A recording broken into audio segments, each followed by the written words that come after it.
Today we've started our next Dare to Lead programme based on the research of Dr. Brene. And we've been thinking about vulnerability and what that means for me and what that means for us as a team, as well as talking about it in the small learning groups that's part of the programme. And Brene talks about 6 myths of vulnerability. And the 2 myths of vulnerability that really resonate with me are, the first of all, wanting to be competent. So I'm so desperate to be seen as competent and together and right, and certainly I have been in the past, although I'm learning to let that go a bit now, because I used to see vulnerability as weakness. And I believe that what people wanted in a CEO is clarity and conviction, and not the occasional tear, or not admitting when I'm scared or when I've got things wrong. And I've absolutely been trying to move away from that and be more comfortable expressing vulnerability in my role and my work since learning about Brene's work. And the other thing is the balance of trust, and whether trust has to be in place first before you can be vulnerable, and Brene describes that as a myth, or whether we take small steps to trusting each other by progressive vulnerability. And in Wellbeing Teams, we've been using a number of questions on an app to help us learn to be more vulnerable with each other, and often we'd use those in induction. But another way that we've been exploring how we can support each other to open up, bring our whole selves to work and be more vulnerable, is thinking about bringing your whole self to work past, present and future.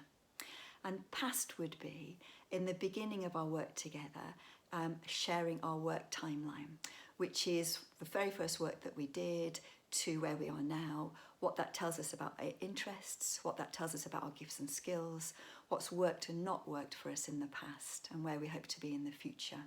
So right at the beginning of somebody joining a wellbeing team, we'll be doing that literally in the first morning of your induction. And having that depth of understanding of each other, we think really does enable us to trust each other some more. Bringing whole self to work present is 1-page profiles. And again, we'd be doing that in the first day or couple of days of induction. And actually, we start that right before induction as part of our recruitment process. So we invite people to start their 1-page profile instead of sharing their CV with us. And when they join us, either in person or online for a recruitment workshop, they will have seen the 1-page profiles of the recruitment team who are working with them. And this reciprocal sharing of who we are and what matters to us and what good support looks like, again, we think builds trust and bonds within new teams. And we've had fantastic feedback from people about using that in recruitment. And the third is bring your whole self to work for the future. And we use something called Future Focus. And again, it's something we introduce in induction. And it links back to our values. So we invite people to explore their values as part of recruitment with us.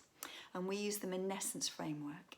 And we also look at Brene Brown's approach to values. And we look at, if these are our values, what experiences do I want to have in the future that reflect those values? How do I want to grow and develop as a person in ways that reflect those values? And how do I want to contribute in ways that those reflect those values? And out of all of those, what's my priority over the next 6 months or a year? And you can see already how that's very, very different to just a career path. What do I want my next career path to be, my next job, my next role? And it really is part of bringing your whole self to work in terms of experience, contribution and growth. And something that Brene introduces us to in the first couple of lessons of the Dare to Lead programme is, what's the cave that you fear to enter, and what's your call to courage? And both of those can be encompassed in the future focus of what experiences do I want to have, how do I want to grow and develop as a person. And I know some people call that your learning edge too. And finally, in these first 2 lessons, we look at permission slips and container building. And permission slips is, what permission do I need to give myself, particularly before meetings, to really show up and be present. And container building is, what containers do we want to create as a team where clear is kind, that makes it absolutely clear what's okay and what's not okay as we show up together as a team. And we use team agreements for that. And in the Brene Brown programme in Dare to Lead, we support each of the small learning groups to start by creating their containers. So I'm really excited that we've just begun our next 5-week journey. And if you're interested in joining us for this next year, we've already got dates for 2021, and I'll let you know how you can get involved in that if you're interested.